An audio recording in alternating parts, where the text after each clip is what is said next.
అత్తయ్య గారు, ఆవకాయ సువాసంతోనే కడుపు నింపేలా ఉన్నారు. త్వరగా ఒక ముద్ద చేతిలో పెట్టండి, మనసు ఆగట్లేదు. అల్లుడు గారు, కలపడం కూడా అయిపోయింది అల్లుడు గారు.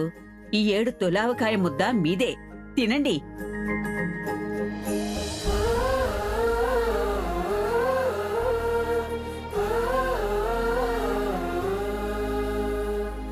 ఆహా, అద్భుతం అత్తయ్య గారు, అదరగొట్టేశారు.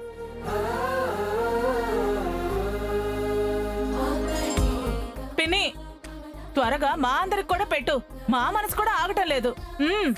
అలాగే తల్లి, ఇదిగో ఇది నీకు. అందరికీ పెడతాను.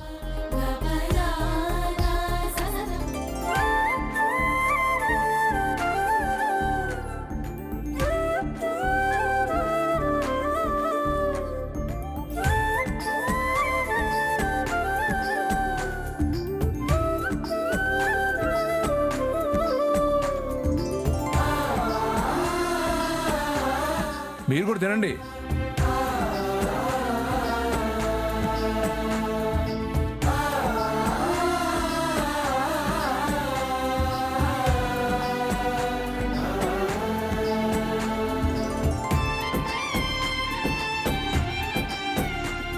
ఇదిగో అత్తమ్మ గారు, ఇంకోటి.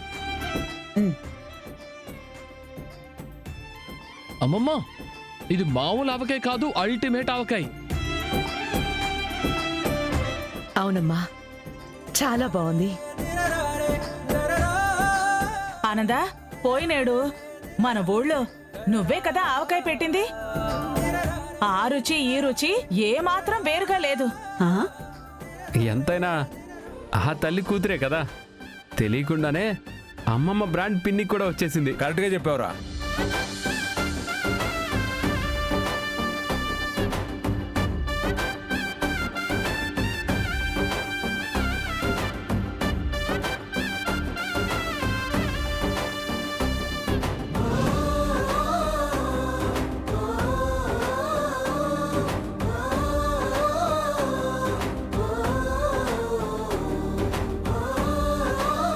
ఈ కుటుంబం కలకాలం ఇలాగే ఉండాలి. ఈ ఆనందం ఎప్పటికీ చెదిరిపోకుండా కాపాడు తండ్రి.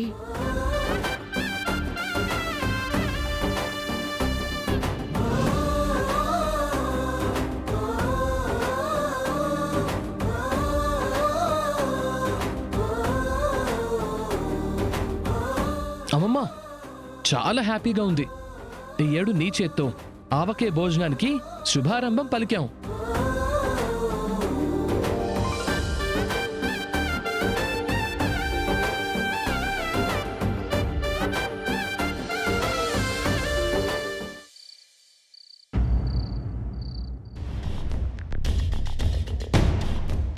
అమ్మమ్మా, ఆ? మనవడా, రా కూర్చో.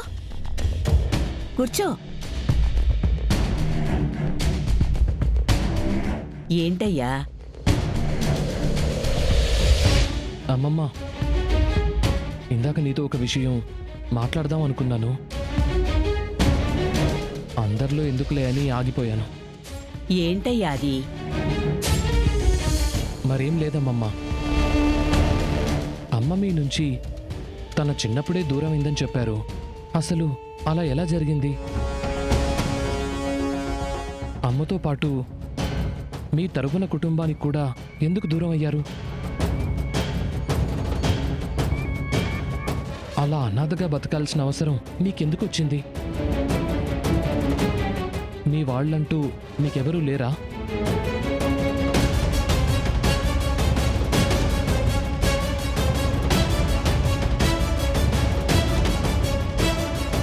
అమ్మమ్మ, ఎందుకు లేరయ్యా? బంధువులనే రాబంధులు అందరూ ఉన్నారు. రక్తం పంచుకు పుట్టిన రాక్షసులు, నా అనే నయవంచకులు, వీళ్ళు లేరు అనేవాళ్ళు ఎవ్వరూ లేరు బాబు.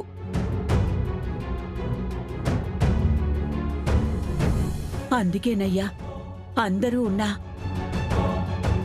ఇవాళ నేను నా బిడ్డ అనాథలవయ్యాం.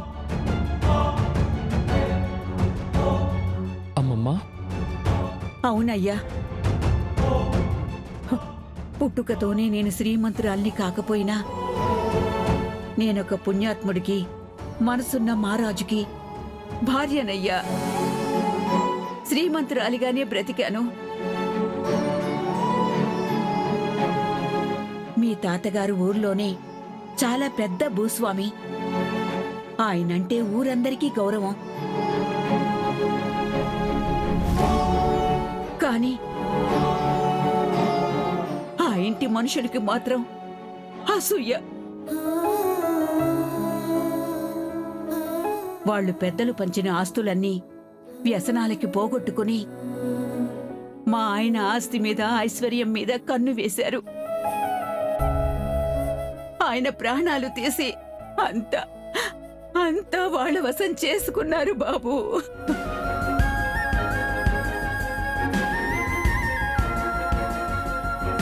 నన్ను నెలల వయసున్న నా బిడ్డ ప్రాణాలు కూడా తీయాలని ప్రయత్నించారు.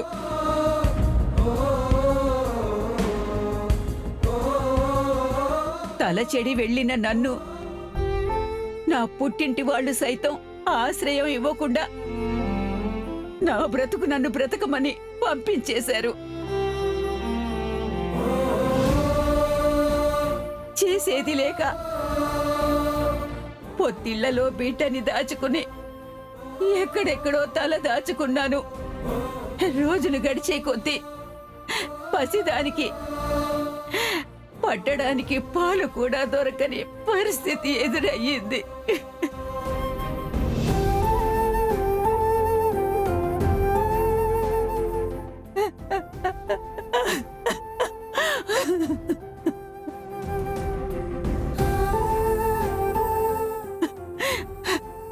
ఆకలి ఒకవైపు, వేదన ఒకవైపు, అయిన వాళ్ళ శత్రుత్వం మరొక వైపు.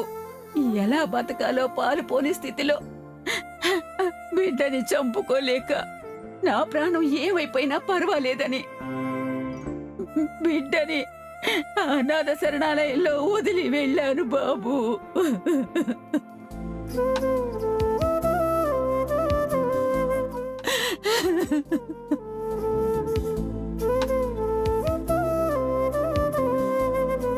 మళ్ళీ ఆ శరణాలయానికి అమ్మ కోసం వెళ్ళలేదా నువ్వు?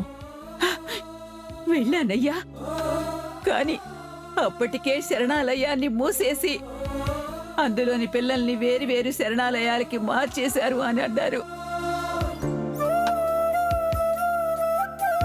అలా నా బిడ్డ ఏమైపోయిందో, ఎక్కడ పెరుగుతుందో తెలియక అన్ని చోట్ల వెతుకుతూ ఇక్కడి వరకు వచ్చానయ్యా, ఇక్కడి వరకు వచ్చాను.